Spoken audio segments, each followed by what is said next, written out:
ত্রয়োদশ সংসদ নির্বাচন আজকে সকাল 7:30 থেকে ভোট শুরু হয়েছে।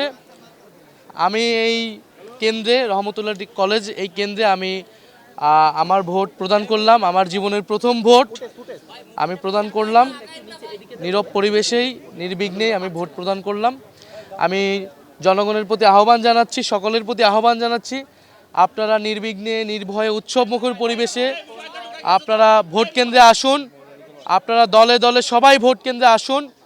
আজকে ভোটের দিন, আজকে এই দেশে নিজেদের মালিকানা বুঝে নেবার দিন। 16 বছর সুষ্ঠু নির্বাচনের সুযোগ ছিল না, আমাদের আজকে সুযোগ এসেছে এই ভোটাধিকার প্রয়োগের মাধ্যমে গণতন্ত্রকে প্রতিষ্ঠা করার, গণভোটে হ্যাঁ প্রদানের মাধ্যমে সংস্কার প্রক্রিয়াকে বাস্তবায়ন করার এবং 11 দলের পক্ষে অবস্থান নিয়ে বাংলাদেশকে এগিয়ে নিয়ে যাওয়ার। আমরা গতকাল রাতে কয়েকটি জায়গায় এই ধরনের ঘটনার, অনাকাঙ্ক্ষিত ঘটনার কথা শুনতে পেয়েছি। রাতে আমাদের দল থেকে প্রেস ব্রিফিং করা হয়েছে, আমরাও সোশ্যাল মিডিয়ায় এই বিষয়ে কথা বলেছি।